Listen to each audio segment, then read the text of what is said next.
ఒక క్వశ్చన్ అండి. అంటే మీరు దీనికి సమాధానం చెప్తారో లేదో అనేది అది పూర్తిగా మీ ఇష్టం.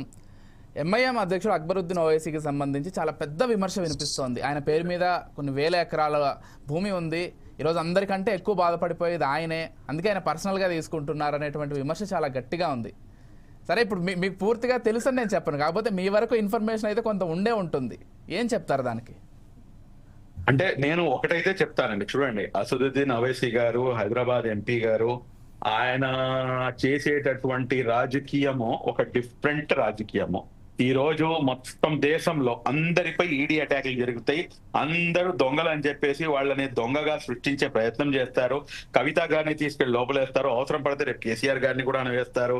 అవసరం పడితే కేటీఆర్ గారిని కూడా అనవేస్తారు. అవసరం పడితే ఎవరినైనా కానీ వేస్తారు. స్వయాన ఈ రాష్ట్ర ముఖ్యమంత్రి, మా రాష్ట్ర ముఖ్యమంత్రి మన నారా చంద్రబాబు నాయుడు గారిని కూడా తీసుకెళ్లి 54 రోజులు జైల్లో పెట్టినటువంటి సందర్భాలు మేము చూసాం. మళ్ళా ఎంత గట్టిగా ఒక్కళ్ళు ఢీ అంటే ఢీ అని చెప్పేసి ఉంటారు.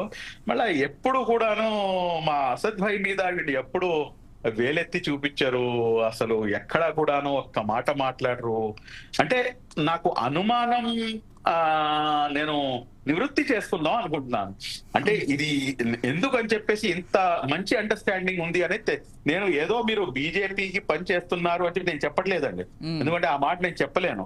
కానీ ఇంత దృఢమైన బంధం ఏంటి, ఇది జనాలకి తెలియాల్సినటువంటి అవసరం ఉంది కదా అనేది నా యొక్క వాదన. రెండోది, మీరు అడిగిన విధంగా ఈ రోజున అనేకమైనటువంటి ప్రజలు, హైదరాబాద్ ప్రజలు చాలా స్పష్టంగా వాళ్ళు కామెంట్ చేస్తున్నారు.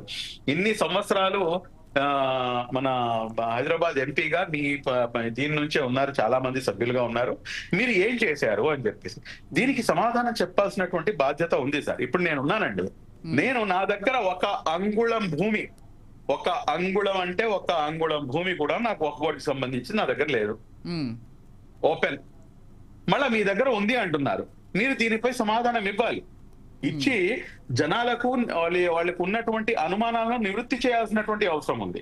ఈ రోజున మీరు మాట్లాడితే మీరు ప్రతి అంశాన్ని కూడాను మీరు పెద్దది చేసేసి, లేకపోతే మతం ఆధారంగా మీరు ఒక ఇది చేసుకుంటూ పోతే కనుక అది కరెక్ట్ కాదు. మన రాష్ట్రంలో అయితే కనుక, మన ఆంధ్ర రాష్ట్రంలో అయితే కనుక మతపరమైనటువంటి అంశాలకు మాకు ఇక్కడ చోటు ఏ మాత్రం లేదు సార్. మీకు ఒక కామెడీ చెప్తాను, వినండి. ఓకే.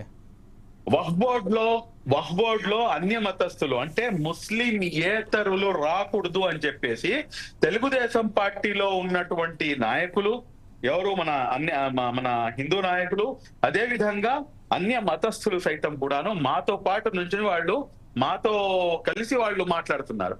ఎస్, వాళ్ళు మాట్లాడుతుంది కరెక్ట్, వాళ్ళు చెప్పేది కరెక్ట్.